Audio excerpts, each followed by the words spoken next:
Hi there, and welcome to the Moaning Show, episode 3, with me, a recently shorn HUD Rules 0001.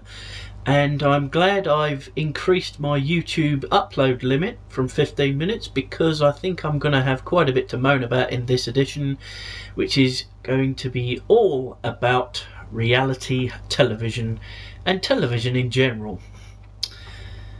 Right, well, to begin with, reality TV didn't really exist before the year 2000, when a country introduced Big Brother. Now, Big Brother has been an international success, but just recently it's been becoming more and more unpopular, and we've all been praying for the day that it does and TV can return to normal. However, there's one extraordinary leader in the fight against common sense, and his name, as you may well know, is Simon Cowell.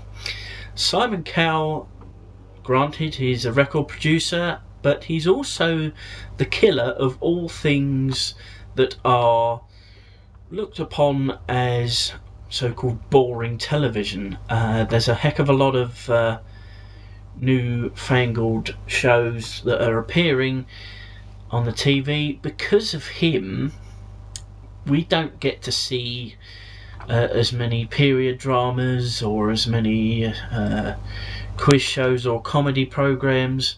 It's all about him and his global media empire. He's reached across to the United States of America, promoting his version of different shows. And on with Simon Cowell comes the groupies, as I like to call them, so to speak. These include Louis Walsh, who seems to have grown in popularity, all because he sits behind a desk and says yay or nay. All I have to say about him is he's just one of the acolytes, which is another way to put it. The worst thing about all of this, as I've just said, is that it's killing original and normal television. Earlier this year, a failed game show called Red or Black was criticised because the winner of one of the prizes was a wife batterer. Now, that's got nothing to do with Cowell, but it has a lot to do with reality TV. The sad acts in reality TV are those people that are on the programme to change their lives, and that's basically what reality TV offers. It basically offers people that haven't done very well academically or in their lives in general, and they can't get the big break they need. Simon Cowell and people like him who are in charge of other reality programs have offered people that haven't got a hope in hell of being successful, of somewhat being successful, people with no talent, if you see what I mean. For instance, there's a program on at the moment being hired by Katie Price, or the title something like that.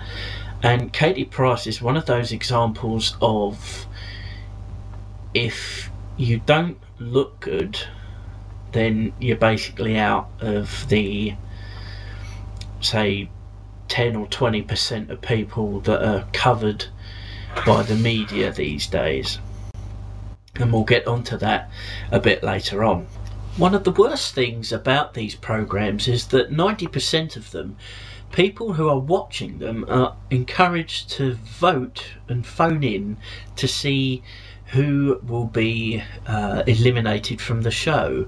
For instance, Big Brother introduced this when it came to eviction night, which is when one of the contestants was eliminated. The basis of which being, if you were unpopular, you were voted out. And that's basically all what reality TV is. It's all to do with the popularity side of things. Like I said earlier, complete no-hopers in life are trying to just grab that one bit of the slice of opportunity to improve their mundane lives. Now, for the majority of us, mundane has to do. We wake up, we eat breakfast, we go to work, we eat lunch, we struggle on through the days, all to pay the bills. Now, these people are looking for the upper echelon of that. You know, they want to climb the ladder, so to speak, to make their lives easier. Now, I'm all for trying to make your life better, but not in this way. Many people would say that what I'm talking about right now is a little bit of jealousy, and perhaps you'd be right about that. But I have to say, do these people really act like that? When you see a pair of idiots in a reality TV show, so say like Jedward in the last Celebrity Big Brother, do they really act like that? Do they really comb their hair like that every single day? I mean, for image consultants and people like that, they must be raking in the cash, seeing that their hair's all the way up here. But it's not just Jedward, it's the people that showcase people that are in these shows, just to make a few quick headlines, just to make a few extra pounds here and there. And the worst catalyst for all of this is the tabloids, specifically the newspapers in Britain. We're talking about the Daily Star, the Sun, and possibly others like the Daily Express to a lesser extent. But the worst ever thing about all of this is that every single contestant in these shows is after that opportunity, and usually only one can win. If you create a different persona in all of these programs, for instance, if you went into the Big Brother house and created a persona that is absolutely despised by everyone who watches it, despised by the news, you're labelled as that person. But when you went home, I bet you're nothing like that. Another thing with these personas as well is the fact that you're looked upon as being that, and sometimes people become their characters. Jade Goody, for example, who's been dead for about 18 months now, a lot of people suddenly began to look up to her because of her illness. Now, granted, she did have an illness and she did die from it, but while she was alive, she wasn't looked on as being all angelic, and to be brutally honest, she wasn't. She was a vile, horrible creature that had existed through her fame, so to speak. And even now, the newspapers are still not leaving her alone. It's like Jade's mother woken up by ghost, you know? It's crap. Total crap. Leave the woman to die. Leave the woman to rest in peace, and that's it. You know, it's really annoying in the papers. And the papers, as I say, are the catalysts for all of this. If, say, like someone from X Factor isn't doing very well and is, say, ill, it gets the front page of the newspapers, rather than, say, if a train crashed or something like that and there were 2 survivors from it, it would get put back to page 3 or page 4. You know, it's absolutely ridiculous. Oh, if Nasty Nick from the first series of Big Brother suddenly came out with a book, you know, it would get the front page more than people who deserve the front page, like the guys and girls out in the Middle East, you know, fighting for their freedom. It's just complete and total rubbish. The worst culprit for all of this is Cheryl Cole. Now, a lot of people like Cheryl Cole. A lot of people want to be with Cheryl Cole in that sort of sense. And the tabloids seem to broadcast her life as some sort of tragedy. Now, I'm sure that the past few years her marriage to Ashley Cole has made her a little bit fragile in terms of head, but you can't go saying, oh, I'm absolutely devastated. Yeah, I'm pretty sure 90% of the people who follow you and read about everything you do would be absolutely devastated if they had millions of pounds in the bank. Very much so.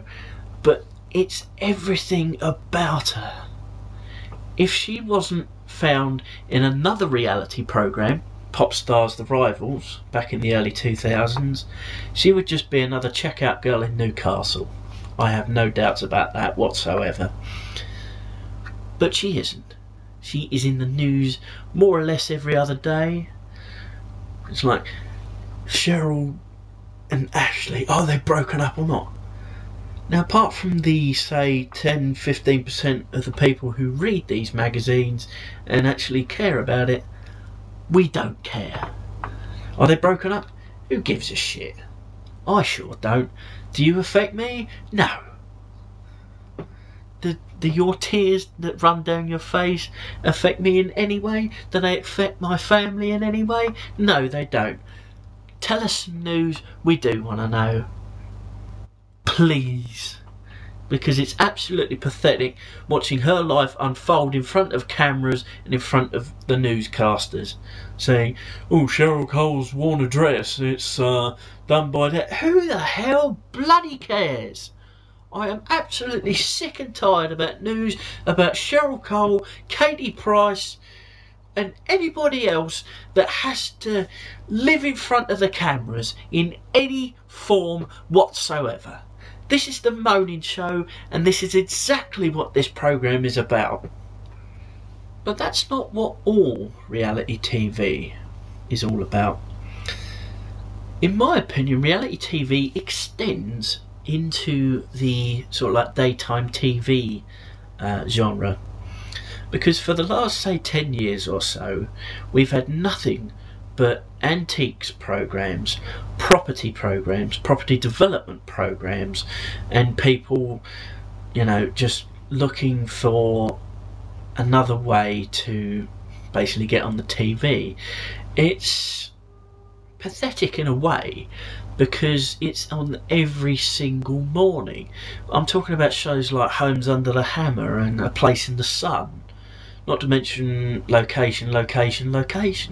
It's like these people are becoming, I wouldn't say superstars in the sense of real reality TV, but I consider it to be in the same sort of class because it's exactly the same thing. You know what's going to happen. It's like Cash in the Attic. They've just recently started putting up things like, coming up, we sell the items that we look for in the first bit of the programme. We know the format of the bloody programme. It's exactly the same as yesterday's version, as last week's version. Hell, it's always all the same as last year's bloody version. It's absolutely pathetic. It's like saying in a football match, coming up, players run on the pitch. What the bloody hell is that all about? Utter bollocks. Complete and utter bollocks. At least with game shows, you don't really know what's going to happen. You could get a question wrong, for God's sake. You don't know.